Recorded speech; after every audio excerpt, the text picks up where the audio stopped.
Olá, pessoal, eu sou a professora Duda e hoje eu tô aqui para falar a respeito de um tema muito importante que a gente estuda nas matérias de história, que é a modernidade e o eurocentrismo. A gente vai entender hoje como é que a modernidade ficou caracterizada, por que ela é um tempo da história e o que aconteceu nesse momento. Aqui eu coloquei uma reflexão muito importante para vocês fazerem aí na casa de vocês. Então, observe. Aqui nós temos um Fusca e aqui um carro do ano. A reflexão é a seguinte: é possível a convivência entre o antigo e o novo? Ou com a chegada do novo, o antigo é substituído? O que eu quero falar para vocês aqui? Observe bem esses carros. Você acha que um carro ali é melhor que o outro?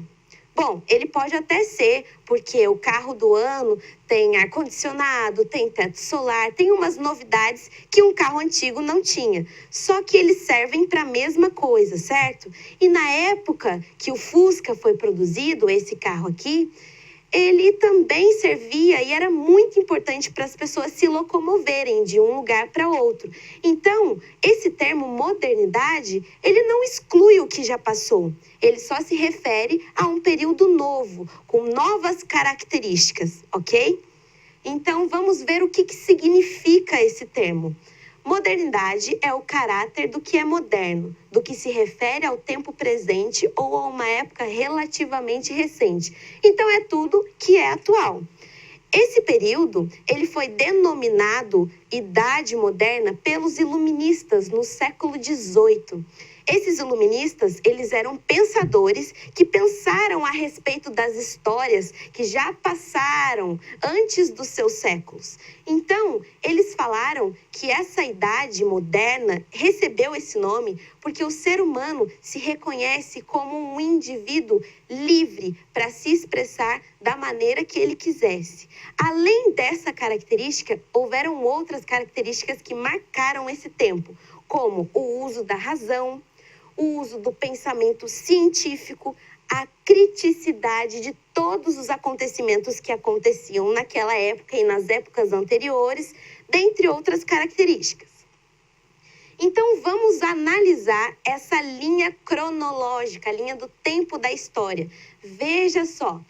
A linha do tempo é essa seta que eu coloquei aqui para vocês e ela está dividida em pré-história, antiguidade, idade média, idade moderna e idade contemporânea. Vocês conseguiram identificar aí na linha do tempo da história aonde está a idade moderna? Essa divisão, essa linha cronológica que eu coloquei aí como exemplo para vocês, é uma linha do tempo eurocêntrica. Isso significa que os acontecimentos que influenciaram diretamente a Europa são colocados nessa linha do tempo. Essa linha do tempo ela é bastante criticada por muitos historiadores porque ela ignora tudo o que aconteceu que não seja na Europa. Isso significa que as sociedades africanas, a América Latina não é retratada nesse contexto de linha cronológica. Então, é por isso que ela é tão criticada assim por muitos historiadores. Só que a gente está usando ela aqui para ficar um pouquinho mais fácil a compreensão de vocês com esse tema. Então, já que a gente já sabe que essa é uma linha do tempo eurocêntrica, observe esse mapa que eu coloquei para vocês. Esse mapa, ele faz referência à Europa e aos continentes em volta que os europeus já conheciam. Veja bem, a África, uma parte grande da África e a América Latina toda, a Ásia, não é retratada nesse mapa. Então, é por isso que essa linha do tempo ela é tão criticada assim. Bom, vamos ver algumas características peculiares desse movimento, desse novo período da história. Então, para ficar bem claro, a Idade Moderna ela começou em 1453 e ela só chegou ao fim em 1789. Isso significa que ela foi do século XV até o século XVIII. E tiveram características peculiares, como eu falei para vocês, e vou citar rapidamente aqui.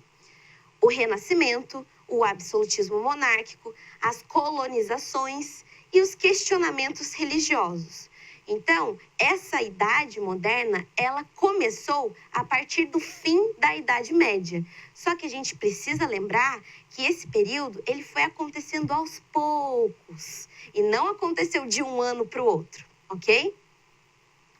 Bom, então vamos observar com bastante atenção esse slide. No final da Idade Média, a Europa passava por mudanças, modificações, transformações. O que foi isso? Ela passou de um sistema feudal para o início da industrialização. Isso significa que era o capitalismo industrial surgindo naquele momento. Além disso, predominou-se o absolutismo monárquico. Isso significa que o rei ele tinha poder absoluto sobre todas as coisas. Além disso, também houve uma ascensão de um grupo, de uma classe social chamada de burguesia, que nada mais era os comerciantes da época. A urbanização, muitas pessoas migraram dos campos para as cidades, além do renascimento cultural. Você já ouviu essa palavra? Renascimento cultural foi um movimento cultural muito importante que ficou marcado nesse período da Idade Moderna. Mas isso a gente vai estudar mais para frente.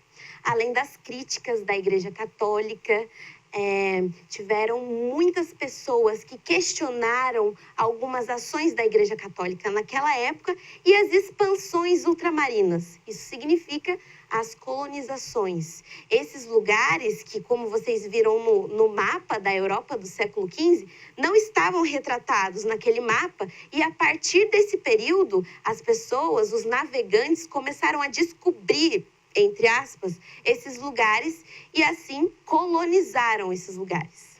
Então veja as imagens aqui do lado.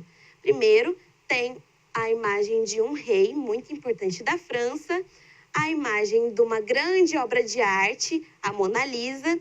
Embaixo tem outro rei muito importante, mas da Inglaterra.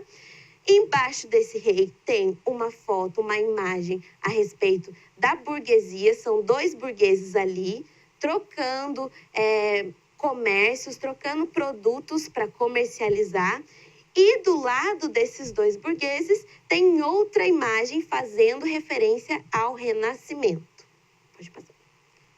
Bom, para terminar, a gente precisa refletir acerca de uma questão muito importante. Sabemos que o século XV foi marcado pelo absolutismo monárquico. Isso significa que o rei ele tinha poder absoluto sobre todas as coisas. Hoje em dia, no nosso país, vivemos o mesmo sistema de governo do século XV? Quais as diferenças? Então, veja, para a gente terminar essa aula de hoje, nós precisamos refletir acerca dessa questão. Será que o nosso sistema de governo, ele é igual ao sistema de governo que aconteceu no século XV? Então, fica aí a reflexão para que vocês possam refletir acerca dessa matéria aí na casa de vocês, tá bom? Até a próxima aula. Tchau!